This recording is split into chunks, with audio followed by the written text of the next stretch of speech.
ನಮಸ್ಕಾರ ಗೆಳೆಯರಿ, stock market Kannada ಚಾನಲ್ಗೆ ಸ್ವಾಗತ ಸುಸ್ವಾಗತ. ಗೆಳೆಯರಿ, ವಿಡಿಯೋದಲ್ಲಿ ನಮ್ಮ ಮಾರ್ಕೆಟ್ಗೆ ಸಂಬಂಧಪಟ್ಟಂತೆ ಹಾಗೆ ಕೆಲವು ಇಂಡಿವಿಜುವಲ್ ಸ್ಟಾಕ್ಗಳಿಗೆ ಸಂಬಂಧಪಟ್ಟಂತೆ ಇನ್ನು ಕೆಲವು ಸೆಕ್ಟರ್ಗೆ ಸಂಬಂಧಪಟ್ಟಂತೆ ಇವತ್ತು ಬಂದಿರುವಂತಹ ಬ್ರೇಕಿಂಗ್ ಸುದ್ದಿಗಳನ್ನ ತಿಳ್ಕೊಳ್ಳುವಂತ ಪ್ರಯತ್ನವನ್ನ ಮಾಡೋಣ. ಹಲವಾರು ಅಪ್ಡೇಟ್ಗಳನ್ನ ಕವರ್ ಮಾಡ್ತಾ ಇದ್ದೀನಿ, ಹಾಗಾಗಿ ವಿಡಿಯೋನ ಕೊನೆವರೆಗೂ ನೋಡಿ ಪೂರ್ತಿ ವಿಚಾರ ತಿಳ್ಕೊಳ್ಳಿ. ಮೊದಲಿಗೆ ಡಿಸ್ಕ್ಲೇಮರ್ ಕೊಡ್ಲಿಕ್ಕೆ ಇಷ್ಟಪಡ್ತೀನಿ. ಇಲ್ಲಿ ಕವರ್ ಮಾಡ್ತಿರುವಂತ ಯಾವುದೇ ಸ್ಟಾಕ್ ಅನ್ನು ಕೂಡ ರೆಕಮೆಂಡ್ ಮಾಡ್ತಿಲ್ಲ. ನೀವು ಫರ್ದರ್ ಸ್ಟಡಿ ಮೆಡಿಟೇಷನ್ ತಗೊಳ್ಬಹುದು. ಆಸ್ ಎ ಎಜುಕೇಶನಲ್ ಪರ್ಪಸ್ ನಾನು ವಿಡಿಯೋ ಮುಂದೆ ತರ್ತಾ ಇದ್ದೀನಿ.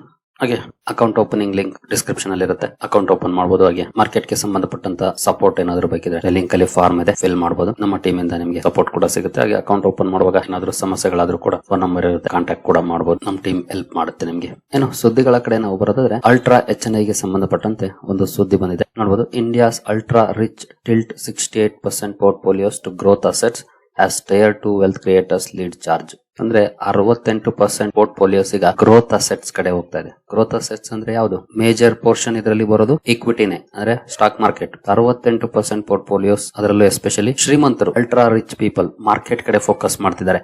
ಇದೇನನ್ನ ತೋರಿಸ್ತಾ ಇದೆ? ಮಾರ್ಕೆಟ್ ಅಲ್ಲಿ ಗ್ರೋತ್ ಅವಕಾಶ ಎಷ್ಟಿದೆ ಅನ್ನೋದನ್ನ ತೋರಿಸ್ತಾ ಇದೆ. ಯಾಕಂದ್ರೆ ಸಣ್ಣ ಇನ್ವೆಸ್ಟರ್ಸ್ ಬಿಡಿ ಭಯ ಪಡ್ತಾರೆ ತುಂಬಾ ಜನ. ಮಾರ್ಕೆಟ್ 5% ಕರೆಕ್ಷನ್ ಆದ್ರೆ ಸಾಕು, ಮಾರ್ಕೆಟ್ ಇಂದ ಓಡಿ ಹೋಗೋರು ಇರ್ತಾರೆ. ಇನ್ನೇನಾದ್ರೂ 20-30% ಆದಂತೂ ಇನ್ನೂ ಜಾಸ್ತಿನೇ ಪಾನಿಕ್ ಆಗ್ತಾರೆ. ಈಗಾಗಲೇ ಅದನ್ನ ನಾವು ಪ್ರಾಕ್ಟಿಕಲಿ ನೋಡ್ತಾ ಇದ್ದೀವಿ ಕೂಡ. ಆದ್ರೆ ಶ್ರೀಮಂತರೇನಿರ್ತಾರೆ ಅವ್ರಿಗೆ ಗೊತ್ತು ಮಾರ್ಕೆಟ್ ಅಲ್ಲೇ ಹಣ ಇರೋದು ಜಾಸ್ತಿ ಅಂತ.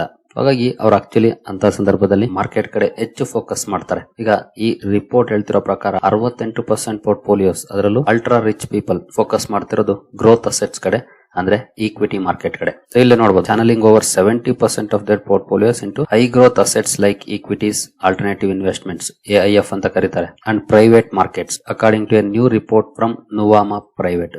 ನುವಾಮಾದವರು ರಿಪೋರ್ಟ್ ಮಾಡಿರುವಂತದ್ದು ಅಂದ್ರೆ ಸರ್ವೆ ಕಂಡಕ್ಟ್ ಮಾಡಿದ್ದಾರೆ. ಸರ್ವೆ ಕಂಡಕ್ಟ್ ಮಾಡಿ ಅದರ ರಿಸಲ್ಟ್ಸ್ ಇದು. ಜೊತೆಗೆ ಇಂಟರ್ವ್ಯೂಸ್ ಅನ್ನು ಕೂಡ ಕಂಡಕ್ಟ್ ಮಾಡಿದ್ದಾರೆ. ಇಲ್ಲೇ ನೋಡಬಹುದು, the report based on in depth interviews with ultra HNIs whose collective net worth exceed 2 lakh crore, 2 lakh crore ಮೇಲೆ ಇದೆ ಇವರ ಕಲೆಕ್ಟಿವ್ ನೆಟ್ವರ್ತ್. ಅಂದ್ರೆ ಅಲ್ಟ್ರಾ HNIs ಅಂತ ಏನ್ ಕರೀತಾರೆ, ಅವರುಗಳ ಟೋಟಲ್ ನೆಟ್ವರ್ತ್ 2 ಲಕ್ಷ ಕೋಟಿ ಅಂತಂದ್ರೆ ಬಿಗ್ ಇನ್ವೆಸ್ಟ್ಮೆಂಟ್. ಅಷ್ಟು ದೊಡ್ಡ ಮಟ್ಟದಲ್ಲಿ ದುಡ್ಡಿರೋ ಅಂತವ್ರು ಮಾರ್ಕೆಟ್ ಕಡೆ ಕಾನ್ಸಂಟ್ರೇಟ್ ಮಾಡ್ತಿದ್ದಾರೆ. ನೋಡಬಹುದು, paints A picture of sophisticated investor class steering India's next growth phase.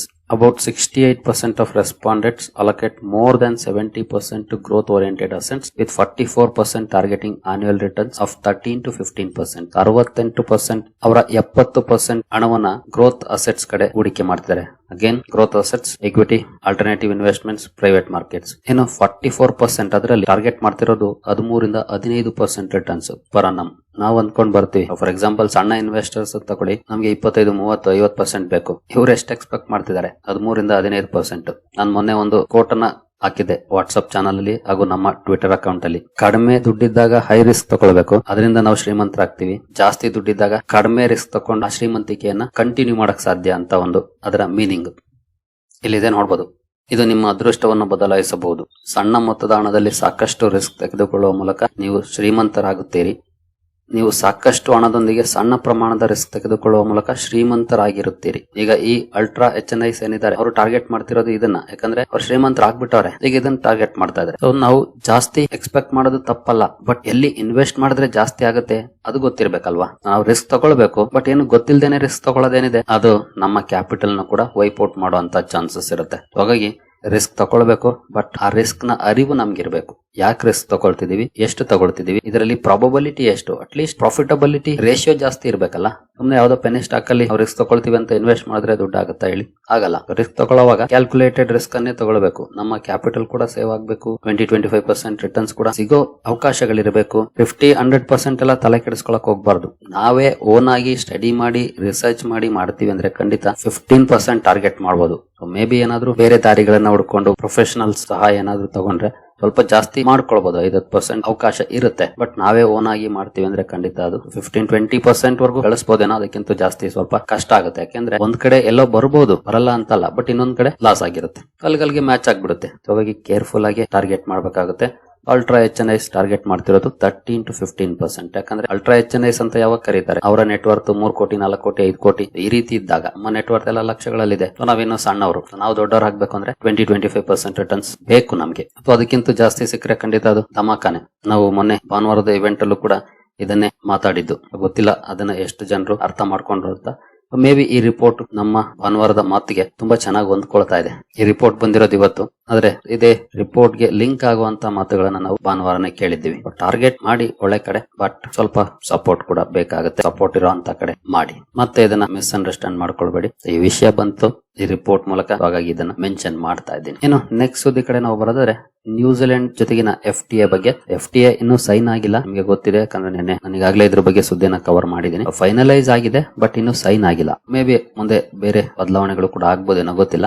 But ಈಗ ಬರ್ತಿರುವಂತಹ ಸುದ್ದಿ ನೋಡಬಹುದು, ಸುಮಾರು $3.3 ಬಿಲಿಯನ್ ಎಕ್ಸ್ಪೋರ್ಟ್ ಗೆ ಸಂಬಂಧಪಟ್ಟಂತ ಸುದ್ದಿ ಏನಿದೆ ಅಂದ್ರೆ ಅಮೆರಿಕಾಗೆ ನಾವು ಹೆಚ್ಚಿನ ಪ್ರಮಾಣದಲ್ಲಿ ಎಕ್ಸ್ಪೋರ್ಟ್ ಮಾಡ್ತಾ ಇದ್ವಿ. ಈಗ ಟ್ಯಾರಿಫ್ ನ ಕಾರಣಕ್ಕೆ ಒಂದಷ್ಟು ಇಂಪ್ಯಾಕ್ಟ್ ಆಗ್ತಿದೆ.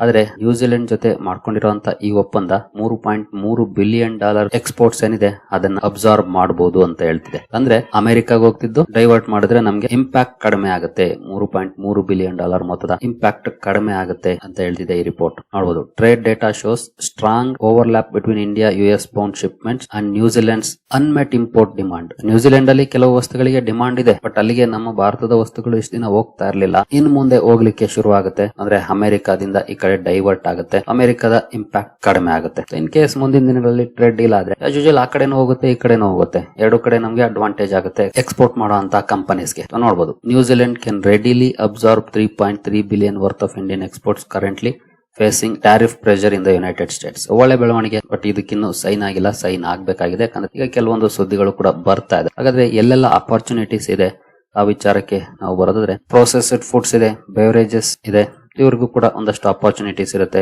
ಯಾವೆಲ್ಲ ಕಂಪನೀಸ್ ಪ್ರೊಸೆಸ್ಡ್ ಫುಡ್ಸ್ ಹಾಗೂ ಬೆವರೇಜಸ್ ಅನ್ನ ಎಕ್ಸ್ಪೋರ್ಟ್ ಮಾಡ್ತಾವೋ. ಶುಗರ್ ಕನ್ಫೆಕ್ಷನರಿ ಇದೆ, sweet biscuits, ready to eat, ready to cook foods, ಇಲ್ಲಿ ಒಂದಷ್ಟು ಅಡ್ವಾಂಟೇಜಸ್ ಇರುತ್ತೆ. ಇನ್ನು ಕನ್ಸ್ಯೂಮರ್ ಗುಡ್ಸ್ ಕೂಡ ಇದೆ, cosmetics and home care products, plastic packaging materials, textile, footwear, home furnishings, industrial and high value goods ಕೂಡ ಇದೆ. ಈ ಎಲ್ಲ ಸೆಗ್ಮೆಂಟ್ ಗಳಿಗೆ ಇದರ ಅನುಕೂಲ ಆಗುತ್ತೆ. ಅಂದ್ರೆ ಅಮೆರಿಕಾದಿಂದ ಕಳ್ಕೊಳ್ಳೋದನ್ನ ಇಲ್ಲಿ ಗಳಿಸ್ಕೊಳ್ಳುವಂತ ಅವಕಾಶ ಈ ಕಂಪನಿಗಳಿಗೆ ಓಪನ್ ಅಪ್ ಆಗುತ್ತೆ. ಇನ್ನು ಇಂಡಿಯಾದ ಇಂಪೋರ್ಟ್ ಗೂ ಕೂಡ ಒಂದಷ್ಟು ಅಡ್ವಾಂಟೇಜಸ್ ಆಗ್ತಾ ಇದೆ. ನೋಡಬಹುದು, FTA with New Zealand offers India a $2 billion chance to replace Chinese imports. ಚೀನಾದಿಂದ ಇಂಪೋರ್ಟ್ ಮಾಡ್ಕೊಳ್ತಿರುವಂತ ಹಲವು ವಸ್ತುಗಳಿಗೆ ನ್ಯೂಜಿಲೆಂಡ್ ರೀಪ್ಲೇಸ್ಮೆಂಟ್ ಆಗುವಂತ ಚಾನ್ಸಸ್ ಕೂಡ ಇರುತ್ತೆ. ಇದ್ರ ಬಗ್ಗೆ ಕೂಡ ಹೇಳ್ತಾ ಇದೆ ಈ ಆರ್ಟಿಕಲ್. ಅಂದ್ರೆ $2 ಬಿಲಿಯನ್ ಮೊತ್ತದ ಚೀನೀಸ್ ಇಂಪೋರ್ಟ್ ರೀಪ್ಲೇಸ್ ಮಾಡುವಂತ ಅವಕಾಶ ಸಿಗುತ್ತೆ. ಅಂದ್ರೆ ಚೀನಾದ ಪ್ರಾಡಕ್ಟ್ ತಗೊಳ್ಳೋ ಬದಲಿಗೆ ನ್ಯೂಜಿಲೆಂಡ್ ಪ್ರಾಡಕ್ಟ್ ಅನ್ನು ತಗೊಳ್ಬಹುದು. ಅಂತಹ ಅವಕಾಶಗಳು ಕೂಡ ಭಾರತಕ್ಕೆ ಓಪನ್ ಆಗ್ತಾ ಇದೆ. ಈಗಾಗಲೇ ಭಾರತ ಚೀನಾದಿಂದ ಇಂಪೋರ್ಟ್ ಮಾಡ್ಕೊಳ್ತಾ ಇದೆ ಒಂದಷ್ಟು ವಸ್ತುಗಳನ್ನ. ಅದನ್ನ ಅಂದ್ರೆ ಸೇಮ್ ಪ್ರಾಡಕ್ಟ್ಸ್ ನ್ಯೂಜಿಲೆಂಡ್ ಇಂದ ಕೂಡ ಸಿಗ್ತಾ ಇರುವಾಗ ನ್ಯೂಜಿಲೆಂಡ್ ಇಂದಾನೇ ಇಂಪೋರ್ಟ್ ಮಾಡ್ಕೊಳ್ಬಹುದು. ಯಾಕಂದ್ರೆ ಚೈನಾ ಅಂತೂ ನಮ್ಮ ಸ್ನೇಹಿತ ಅಂತೂ ಆಗಕ್ಕಾಗೋದಿಲ್ಲ. ಹಾಗಾಗಿ ನಮ್ಮ ಶತ್ರುಗಳಿಗೆ ಸಪೋರ್ಟ್ ಮಾಡೋ ದೇಶಕ್ಕೆ ನಾವು ಸಪೋರ್ಟ್ ಮಾಡದೆ ಈ ರೀತಿ ರಿಪ್ಲೇಸ್ಮೆಂಟ್ ಅನ್ನ ಮಾಡ್ಕೊಂಡ್ರೆ ಆ ಮೂಲಕ ಕೂಡ ನಮಗೆ ಒಂದಷ್ಟು ಅಡ್ವಾಂಟೇಜಸ್ ಆಗುತ್ತೆ. ಇನ್ನು FTA ಗೆ ಸಂಬಂಧಪಟ್ಟಂತೆ ಒಂದು ಬ್ಯಾಡ್ ನ್ಯೂಸ್ ಕೂಡ ಇದೆ. ನೋಡಬಹುದು, bad deal. New Zealand foreign minister attacks India FTA to vote it down. New Zealand ನ ಫಾರಿನ್ ಮಿನಿಸ್ಟರ್ ಏನಿದ್ದಾರೆ ಇವರು ಈ ಡೀಲ್ ಅನ್ನ ಬ್ಯಾಡ್ ಡೀಲ್ ಅಂತ ಕರೆದಿದ್ದಾರೆ. ಜೊತೆಗೆ ಇದರ ವಿರುದ್ಧವಾಗಿ ವೋಟ್ ಹಾಕ್ಲಿಕ್ಕೆ ಕೂಡ ಅಲ್ಲಿ ಪಾರ್ಲಿಮೆಂಟ್ ಅಲ್ಲಿ ಹೇಳ್ತಿದ್ದಾರೆ. ಅಂದ್ರೆ ಇದು ಫ್ರೀ ಅಥವಾ ಫೇರ್ ಆಗಿಲ್ಲ ಅನ್ನುವಂತ ಮಾತನ್ನು ಇವರು ಹೇಳ್ತಿದ್ದಾರೆ. ಒಂದಷ್ಟು ವಿರೋಧಗಳು ಇದ್ದೇ ಇರುತ್ತೆ, ನೋಡೋಣ. ಒಂದ್ ಸೈನ್ ಆಗೋವರೆಗೂ ಇದೇ ಫೈನಲ್ ಅಂತ ಹೇಳಕ್ ಆಗೋದಿಲ್ಲ. ಅದಕ್ಕೇನ ಇನ್ನು ನೆಕ್ಸ್ಟ್ ಸುದ್ದಿ ಕಡೆ ಬಂದ್ರೆ, foreigners buy most Indian stocks in 2 months as rupee recovers. Last 2 months ಅಲ್ಲಿ FIS ಒಂದಷ್ಟು ಬೈಯಿಂಗ್ ಅನ್ನ ಮಾಡಿದ್ದಾರೆ ಅಂತ ಹೇಳ್ತಿದೆ ಈ ರಿಪೋರ್ಟ್. ಅವರು ಸೆಲ್ ಕೂಡ ಮಾಡಿದ್ದಾರೆ, ಮಾಡಿಲ್ಲ ಅಂತಲ್ಲ, ಬಟ್ ಒಂದಷ್ಟು ಬೈ ಅನ್ನ ಮಾಡಿದ್ದಾರೆ. 646 million of local shares investors ತಗೊಂಡಿದ್ದಾರೆ ಅಂತ ಹೇಳ್ತಿದೆ ಲಾಸ್ಟ್ 2 months ಅಲ್ಲಿ. ಇನ್ನು ET ಒಂದು ರಿಪೋರ್ಟ್ ಅನ್ನ ಪಬ್ಲಿಷ್ ಮಾಡಿದೆ, ET 500 ವೆಲ್ತ್ ಕ್ರಿಯೇಟರ್ಸ್ ಅಂತ. ಅಂದ್ರೆ ಈ ವರ್ಷದಲ್ಲಿ ಅಥವಾ ಕಳೆದ 12 ತಿಂಗಳಲ್ಲಿ ಯಾವ ಕಂಪನಿಗಳು ವೆಲ್ತ್ ಕ್ರಿಯೇಟ್ ಮಾಡಿದ್ದಾವೆ, ಯಾವ ಕಂಪನಿಗಳು ಲಾಸ್ ಮಾಡಿದ್ದಾವೆ ಅನ್ನೋದ್ರ ಬಗ್ಗೆ. ಇದರಲ್ಲಿ top 10 wealth creators and wealth destroyers ಅನ್ನ ನೋಡೋದಾದ್ರೆ ನೋಡಬಹುದು. ಇಲ್ಲಿ ಗೇಬ್ರಿಯಲ್ ಇಂಡಿಯಾ ಇದೆ, Force Motors, Vodafone Idea, L&T finance, RBL, Laurus Labs, Muthoot finance, Gallantt Ispat, Garden Reach, Manappuram finance ಇವುಗಳು ಒಳ್ಳೆ ಪರ್ಫಾರ್ಮೆನ್ಸ್ ಅನ್ನ ಮಾಡಿದ್ದಾವೆ ಈ ವರ್ಷದಲ್ಲಿ. ಇನ್ನು ವೆಲ್ತ್ ಡೆಸ್ಟ್ರಾಯರ್ ಗೆ ಬಂದ್ರೆ ಸೈಮೆನ್ಸ್ ಇದೆ, 55% ಡೌನ್ ಆಗಿದೆ ಮಾರ್ಕೆಟ್ ಕ್ಯಾಪ್ ಕಂಪನಿದು. ಟಾಟಾ ಮೋಟಾರ್ಸ್ ಪ್ಯಾಸೆಂಜರ್ ವೆಹಿಕಲ್ಸ್ ಇದೆ, Jindal Saw, Ola electric, FirstCry, HFCL, Natco pharma ಇದೆ, ಇಲ್ಲಿದೆ ನೋಡಬಹುದು. ಕಾರ್ಬೋರಂಡಮ್, ಸೈಯಂಟ್, NCC ಇವುಗಳು ಲಾಸ್ ಅನ್ನ ಮಾಡಿದವೆ ಇನ್ವೆಸ್ಟರ್ಸ್ ಗೆ. ಇಲ್ಲಿದೆ ನೋಡಬಹುದು. Top 10 wealth creators in the latest ET 500 list have delivered robust returns in the last 12 months. November ಇಂದ ಈ ನವೆಂಬರ್ ವರೆಗೂ. ಇದಕ್ಕೆ ಬಳಸಿರುವಂತ ಮೆಥಡಾಲಜಿ ಬಗ್ಗೆ ಕೂಡ ಇಲ್ಲಿ ಮೆನ್ಷನ್ ಮಾಡಿದ್ದಾರೆ. ಒಂದ್ಸಲ ಬೇಕಿದೆ ಓದ್ಕೊಳ್ಬಹುದು, ವಿಡಿಯೋನ ಪಾಸ್ ಮಾಡಿ. ಈ ವರ್ಷದ ಟಾಪ್ ವೆಲ್ತ್ ಕ್ರಿಯೇಟರ್ಸ್ ಅಂದ್ರೆ ET 500 ವೆಲ್ತ್ ಕ್ರಿಯೇಟರ್ಸ್ ಅಲ್ಲಿ ಈ 10 ಕಂಪನಿಗಳಿದ್ದಾವೆ. ಮಾರ್ಕೆಟ್ ಅಂತೂ ತುಂಬಾನೇ ಅಂಡರ್ ಪರ್ಫಾರ್ಮೆನ್ಸ್ ಮಾಡಿದೆ ಓವರ್ ಆಲ್ ತಗೊಂಡಾಗ. ಅದರಲ್ಲಿ ಹಲವಾರು ಸ್ಟಾಕ್ ಗಳು ಒಳ್ಳೆ ಪರ್ಫಾರ್ಮೆನ್ಸ್ ಅನ್ನ ಮಾಡಿದವೆ, ಅದನ್ನ ನಾವಿಲ್ಲಿ ನೋಡಬಹುದು. ಇನ್ನು ವೆಲ್ತ್ ಡೆಸ್ಟ್ರಾಯರ್ ಲಿಸ್ಟ್ ಕೂಡ ಇಲ್ಲಿದೆ ನೋಡ್ಕೊಳ್ಬಹುದು. ಹಾಗಂತ ಇವು ಕಮ್ ಬ್ಯಾಕ್ ಮಾಡಲ್ಲ ಅಂತಲ್ಲ, ಈ ವರ್ಷದಲ್ಲಿ ಪೂರ್ ಪರ್ಫಾರ್ಮೆನ್ಸ್ ಅನ್ನ ಮಾಡಿದವೆ, ಇನ್ವೆಸ್ಟರ್ಸ್ ಗೆ ಡಿಸಪಾಯಿಂಟ್ಮೆಂಟ್ ಅನ್ನ ತಂದಿದ್ದಾವೆ ಅಂತಾನೆ ಹೇಳ್ಬೋದು. ಇನ್ನು ಅದಾನಿ ಪೋರ್ಟ್ಸ್ ಗೆ ಸಂಬಂಧಪಟ್ಟಂತ ಒಂದು ಸುದ್ದಿ. Adani Ports completes acquisition of Australia NQXT in all share deal. Company ಆಸ್ಟ್ರೇಲಿಯಾದ ಈ NQXT ಅನ್ನ ಅಕ್ವಿಸಿಷನ್ ಮಾಡೋದನ್ನ ಕಂಪ್ಲೀಟ್ ಮಾಡಿದೆ. ಈ ಹಿಂದೆ ಅನೌನ್ಸ್ಮೆಂಟ್ ಅನ್ನ ಮಾಡಿತ್ತು, ಈಗ ಅದು ಕಂಪ್ಲೀಟ್ ಆಗಿದೆ. ಇನ್ನು ಜುಪಿಟರ್ ವ್ಯಾಗನ್ಸ್ ಅಲ್ಲಿ ಲಾಸ್ಟ್ 3 days ಅಲ್ಲಿ ಒಳ್ಳೆ ಪರ್ಫಾರ್ಮೆನ್ಸ್ ನೋಡ್ಲಿಕ್ಕೆ ಸಿಕ್ಕಿದೆ. ಹಾಗೆ ಇನ್ನೊಂದು ಸುದ್ದಿ ನೋಡಬಹುದು, ಕಂಪನಿಯ ಪ್ರಮೋಟರ್ 135 ಕೋಟಿ ಮೊತ್ತದ ಸ್ಟೇಕ್ ಅನ್ನ ತಗೊಂಡಿದ್ದಾರೆ. ನೋಡಬಹುದು ಇಲ್ಲಿ, the rally followed the companies disclosure that its promoter ತತ್ರವಗೋಂಕ AS acquired additional equity shares through the conversion of convertible warrants. Warrants ಅನ್ನ ಕನ್ವರ್ಟ್ ಮಾಡ್ಕೊಳ್ಳೋ ಮೂಲಕ ಅಡಿಷನಲ್ ಸ್ಟೇಕ್ ಅನ್ನ ತಗೊಂಡಿದ್ದಾರೆ. ಈ ಸುದ್ದಿ ಬಂದ ಮೇಲೆ ಸ್ಟಾಕ್ ಅಲ್ಲೂ ಕೂಡ ಒಳ್ಳೆ ಪರ್ಫಾರ್ಮೆನ್ಸ್ ಬಂದಿದೆ. ಜೊತೆಗೆ ಜುಪಿಟರ್ ವ್ಯಾಗನ್ಸ್ ರೈಲ್ವೆ ಸೆಕ್ಟರ್ ಅಲ್ಲಿ ಕೆಲಸ ಮಾಡುವಂತದ್ದು, ರೈಲ್ವೆ ಸೆಕ್ಟರ್ ನ ಮೆಜಾರಿಟಿ ಶೇರ್ಗಳಲ್ಲಿ ಒಳ್ಳೆ ಪರ್ಫಾರ್ಮೆನ್ಸ್ ನೋಡ್ಲಿಕ್ಕೆ ಸಿಕ್ಕಿದೆ. ನೋಡಬಹುದು ಇಲ್ಲಿ RVNL, IRCTC, ಜುಪಿಟರ್ ವ್ಯಾಗನ್, ಇನ್ನು ಹಲವಾರು ಸ್ಟಾಕ್ ಗಳು ತುಂಬಾ ಒಳ್ಳೆ ಪರ್ಫಾರ್ಮೆನ್ಸ್ ಅನ್ನು ಮಾಡಿದೆ. ಬಜೆಟ್ 2026 ಹತ್ರ ಬರ್ತಿದೆ, ಹಾಗಾಗಿ ಎಕ್ಸ್ಪೆಕ್ಟೇಷನ್ ನ ಮೇಲೆ ಒಂದಷ್ಟು ಪೊಸಿಷನ್ ತಗೊಳ್ತಿದ್ದಾರೆ ಅಂತಾನೆ ಹೇಳ್ಬೋದು ಇನ್ವೆಸ್ಟರ್ಸ್. ಬಟ್ ಕೇರ್ಫುಲ್ ಆಗಿ ಇರಬೇಕು, ಯಾಕಂದ್ರೆ ಈಗಾಗಲೇ ರೈಲ್ವೆ ಸ್ಟಾಕ್ ಗಳು ಕಳೆದ 1 ವರ್ಷದಲ್ಲಿ ಯಾವ ರೀತಿ ಡಿಸಪಾಯಿಂಟ್ಮೆಂಟ್ ಮಾಡಿದವೆ ಅಂತ ಗೊತ್ತಿದೆ ನಿಮಗೆ. ಈಗಾಗಲೇ ಪೋರ್ಟ್ಫೋಲಿಯೋದಲ್ಲಿ ಇರುವಂತವ್ರು ಖುಷಿ ಪಡಬಹುದು ಈ ರ್ಯಾಲಿಯನ್ನ. ಹೊಸದಾಗಿ ಆಡ್ ಮಾಡೋರು ಕೇರ್ಫುಲ್ ಆಗಿರಿ, ಆಡ್ ಮಾಡಬಾರ್ದು ಅಂತಲ್ಲ, ಆದ್ರೆ ತುಂಬಾನೇ ಕೇರ್ಫುಲ್ ಆಗಿರಬೇಕಾಗುತ್ತೆ. ಯಾಕಂದ್ರೆ ಆಫ್ಟರ್ ಬಜೆಟ್ ಯಾವ ರೀತಿ ಪರ್ಫಾರ್ಮೆನ್ಸ್ ಬರುತ್ತೋ ಗೊತ್ತಿಲ್ಲ, ಹಾಗಾಗಿ ಕೇರ್ಫುಲ್ ಆಗಿರಬೇಕು. ಸರಿ ಗೆಳೆಯರೆ, ಈ ಎಲ್ಲ ಅಪ್ಡೇಟ್ಸ್ ನಿಮಗೆ ಇಷ್ಟ ಆಗಿದೆ ಅನ್ಕೊಳ್ತೀನಿ. ಹಾಗೆ ಅಕೌಂಟ್ ಓಪನಿಂಗ್ ಲಿಂಕ್ ಡಿಸ್ಕ್ರಿಪ್ಷನ್ ಅಲ್ಲಿ ಇರುತ್ತೆ, ಅಕೌಂಟ್ ಓಪನ್ ಮಾಡ್ಕೊಳ್ಬಹುದು. ಹಾಗೆ ಏನಾದ್ರೂ ಸಮಸ್ಯೆಗಳಾದ್ರೆ ಅಕೌಂಟ್ ಓಪನ್ ಮಾಡುವಾಗ ಕಾಲ್ ಮಾಡಬಹುದು, ನಮ್ಮ ಟೀಮ್ ನಿಮಗೆ ಹೆಲ್ಪ್ ಮಾಡುತ್ತೆ. ಸರಿ ಗೆಳೆಯರಿ, ಮುಂದಿನ ವಿಡಿಯೋದಲ್ಲಿ ಸಿಗೋಣ. ಅಲ್ಲಿವರೆಗೂ ಜೈ ಹಿಂದ್, ಜೈ ಕರ್ನಾಟಕ.